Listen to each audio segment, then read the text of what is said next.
اور جب کہ اس زندہ بچی سے پوچھا جائے گا جسے زندہ دفنا دیا تھا اس کے ماں باپ نے. آپ کو پتا ہے عرب کے لوگ بچی کی پیدائش سے وہ نفرت کرتے تھے، اور آج تک یعنی ہمارے سب کانٹیننٹ کے معاشرے میں وہ فرسودہ نظریات چل رہے ہیں، حتیٰ کہ مسلمانوں کے ہاں بھی چل رہے ہیں، ہندوؤں کے ہاں تو بہت زیادہ ہے. 8 سے 15 سال پہلے کی آلموسٹ رپورٹ ہے بی بی سی کی کہ انڈیا کے اندر روزانہ 3000 بچیاں پریگنینسی کے دوران مار دی جاتی ہیں. 3000 روزانہ. ظاہر ہے کوئی 1 ارب سے زیادہ جب آبادی ہوگی، اب تو 1.5 ارب کے قریب پہنچ چکی، تو اس میں 3000 تو کچھ بھی نہیں. اسی وجہ سے آج انڈیا میں مردوں کی تعداد عورتوں سے زیادہ ہوگی. 3000 بچیاں آج بھی وہی چیزیں چل رہی. اور ہمارے بھی سب کانٹیننٹ کے معاشرے میں، آپ پنجاب کے معاشرے میں تو بالخصوص دیکھ لیں کہ بچی کی پیدائش کو ایک نٹوریس چیز سمجھا جاتا ہے، ماں کے حق میں بھی اور اولاد کے یعنی اعتبار سے باپ کے حق میں بھی. اور وہ ساسیں جو خود فیمیل جینڈر سے تعلق رکھتی ہیں، وہ اپنے پوتی کے پیدا ہونے کے اوپر ناخوش ہو رہی ہوتی ہیں، حالانکہ انہوں نے نہیں سوچا کہ کیا وہ خود مرد تھی. وہ اگر فیمیل پیدا ہوئی ہے تو ٹھیک ہے، لیکن ان کے بیٹے کے ہاں اگر کوئی بچی پیدا ہو گئی ہے تو غلط ہے. اتنی یہ بری ٹریڈیشن ہے. یہ لالا بات ہے کہ بعد میں جب وہ بچے بڑے ہوتے ہیں تو بچوں کی وجہ سے اولاد کہ جو بچوں والا جینڈر ہے اس کی پورشن کی وجہ سے ماں باپ جو ہے ذلیل ہو رہے ہوتے ہیں، اور بچیوں کی وجہ سے وہ سکھی ہوتے ہیں. یہ لالا بات ہے، زیادہ تر ہم نے یہی دیکھا. تو اللہ تعالیٰ فرماتا ہے قیامت دن اس بچی کو زندہ کر کے اللہ تعالیٰ اس سے پوچھے گا بِأَيِّ ذَنبٍ قُتِلَتْ، تجھے کس گناہ کے سبب قتل کیا گیا. کتنی لطیف گفتگو ہے کہ قتل کرنے والے سے نہیں پوچھا جا رہا، بلکہ بچی سے پوچھا جائے گا کہ معصوم بچی آج تیرا دن ہے، تو بول کہ کس جرم کی پاداش میں تجھے قتل کیا تھا تیرے ماں باپ نے. تو معصوم بچی کو اللہ تعالیٰ بیسیکلی اسے حوصلہ افزائی فرما رہا ہوگا کہ آج دن ہے، تجھے بدلہ دلایا جائے گا. کتنے صحابہ تھے جنہوں نے یعنی ایمان لانے سے پہلے کفر کی حالت میں اس طرح کے جرائم کیے، اور اللہ تبارک و تعالیٰ نے اسلام لانے کے سبب ان کے گناہوں کو معاف کیا. کئی ایک واقعات ہیں جو آپ سنتے رہتے ہیں. بہرحال یہ بہت بڑا جرم ہے. آج بھی یہ بات ماڈرن دور میں جو اس سے ریلیٹڈ چیز ہے جس کو ڈسکس کرنے کی ضرورت ہے. نیٹ کے اوپر آپ کو شعر و شاعری کی فارم میں بھی ایسی نظمیں ملیں گی سیدنا داہیہ قلبی رضی اللہ تعالیٰ عنہ کے بارے میں، کہ ان کی ایک چھوٹی سی بچی تھی جو انہوں نے دفنا دی تھی، اور جب وہ اسلام قبول کرنے کے لیے آئے تو انہوں نے پورا بڑا رکت انگیز واقعہ ہے، وہ انسان بیان بھی نہیں کر سکتا. تو وہ بیان کر کے کہا یا رسول اللہ مجھے کیا یہ میرا گناہ بھی معاف ہو جائے گا؟ تو اللہ نے فرمایا، اللہ کے نبی علیہ السلام نے فرمایا کہ اسلام پچھلے سارے گناہوں کو معاف کر دیتا ہے. بہرحال آج کے دور کے اعتبار سے اس میں عبرت یہ ہے کہ اللہ کا شکر ہے اسلام کی برکت سے لوگ کم از کم بچیوں کو دفناتے تو نہیں ہیں، لیکن پریگنینسی کے دوران ضائع کرانا بھی کسی نہ کسی درجے میں اسی جرم کے اندر فال کرتا ہے. پریگنینسی آئیڈینٹیفائی ہوگی، ایون آئیڈینٹیفائی نہ بھی ہوئی ہو کہ یہ میل ہے یا فیمیل، اس سے پہلے بھی آپ یہ کام کر نہیں سکتے. ایک اولاد کو قتل کرنے کے زمرے میں آتا ہے، اور قرآن حکیم میں بڑی سختی سے اس کی مذمت ہے.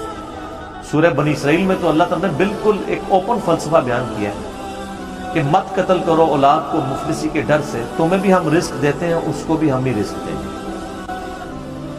بے شک ان کا گناہ بہت بڑا جرم ہے.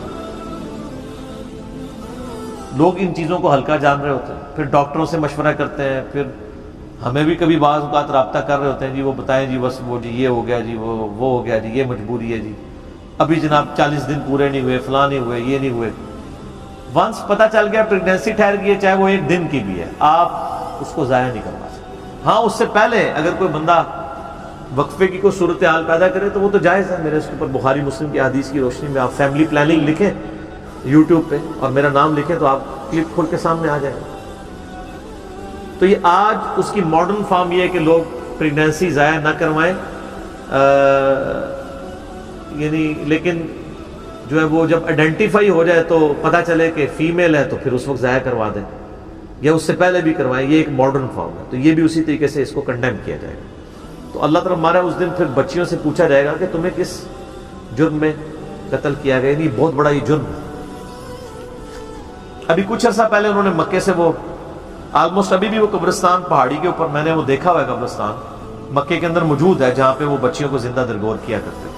اب چونکہ مسجد حرام کی توسیع ہو چکی ہے لہذا وہ تقریباً آلموسٹ مسجد حرام کے قریب ہی اگر آپ وہ باب الفاد والی سائڈ سے باہر نکلیں تو وہ پہاڑی پہ وہ اس قبرستان کی باقیات موجود ہیں جو انہوں نے مخصوص کیا ہوا تھا جہاں پہ بچیوں کو زندہ دفن کیا کرتے تھے. تو آپ دیکھیں آج یعنی اسلام کے اوپر اعتراض کیا جاتا ہے کہ جی اسلام بیسک ہیومن رائٹس کو اور عورتوں کے حقوق کو جو ہے وہ دباتا ہے. حالانکہ یہ کتنا بڑا ثبوت ہے کہ ہیومینٹی کو اس بڑی لعنت سے نجات ہی اسلام نے دلائی ہے. آج بھی آپ دیکھ لیں جو اسلام نے عورتوں کو عزت دی ہے کسی اور معاشرے نے نہیں دی. اس لیے آپ دیکھیں جب غیر مسلم عورتیں مسلمان ہوتی ہیں آپ ان کے انٹرویو سنیں تو وہ آپ پتہ ہے اس وقت جو غیر مسلم مسلمان ہو رہے ہیں نا ان میں 67% عورتیں ہیں اور 33% جو ہیں وہ مرد ہیں. عورتیں کہتی ہیں ہم سیکیور فیل کر رہی ہیں. ہمیں تو اسلام میں آ کے پتہ چلا ہے کہ عورت کی عزت ہی اسلام میں. وہاں گورے تو مطلب جو گوروں کے ملک میں تو گوریاں تو ترس جاتی ہیں کہ ان کو کوئی مخلص خاوند ملے اور یہاں پہ مل جاتا ہے اسلام کی وجہ سے. خاوند کیا غلام مل جاتا ہے. کتنی عزت. اور عورتیں جس طرح بوڑھی ہوتی ہیں ان کی عزت میں اضافہ ہوتا ہے. عورتیں سٹرانگ ہوتی جاتی ہیں اور مرد کمزور ہوتا جاتا ہے. اور جب ماں بن جاتی ہے تو آپ دیکھ لیں ہمارے سب کانٹیننٹ کے معاشرے میں کتنی عزت ہے. چند ایک مثالیں آپ ایک نوٹوریس دیں گے اوورآل تو ایک ورتھ ہے نا.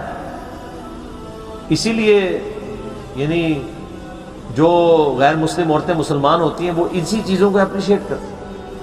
آپ مسلمان عورت کو پوری زندگی اس پہ قائل کرتے ہیں کہ وہ نقاب کرے اور غیر مسلم عورت مسلمان ہوتے ہی حجاب شروع کر دیتی ہے. اور آپ ان کے انٹرویو سنیں وہ آپ کو خود BBC انٹرویو کر چکی ہے ان سے CNN پہ آئے ہوئے ہیں. وہ کہتا ہے انہوں نے ڈیفینڈ کیا پورا نقاب کر کے عورتیں بیٹھی ہیں اور کوئی جاہل عورتیں نہیں پڑھی لکھی عورتیں. بلکہ آپ یوٹیوب پہ ایک ڈیبیٹ ہے غالباً ایک فرانس میں ایک میکینیکل انجینئر تھی وہ عورت جو مسلمان ہوئی اس نے پورا کالا نقاب اور پورا برقع کیا اور دوسری طرف انہوں نے ایک مسلمان ملک کی ایک بال کھول کے مسلمان عورت بٹھائی ہوئی تھی اور ڈیبیٹ یہ ہو رہی تھی کہ برقع ضروری ہے کہ نہیں. وہ غیر مسلم مسلمان ہونے والی برقعے کو ڈیفینڈ کر رہی تھی اور جو پیدائشی مسلمان ہے کچھ بھی ہے تیرے محبوب کی امت سے ہے وہ کہہ رہی تھی یہ ضروری نہیں. تو پھر اس عورت نے جو نیو مسلم تھی اس نے جو دلائل دیے یوٹیوب کے اوپر یہ ڈیبیٹ پڑی ہوئی آپ دیکھ لیں. تو اس نے کہا میں نے تو اسلام میں آ کے اسلام کی خوبصورتی دیکھی ہے کہ عورت کی عزت ہے. ورنہ ہم جب اس طرح پھرتی تھی تو ہمیں ہر کوئی کموڈٹی کے طور پہ دیکھتا تھا. آج ہم نے نقاب کیا ہوتا ہے تو کم از کم ہمیں ایک کموڈٹی کے طور پہ تو پیش نہیں کیا جاتا. اسلام کے اندر عزت ہے ایک عورت کی.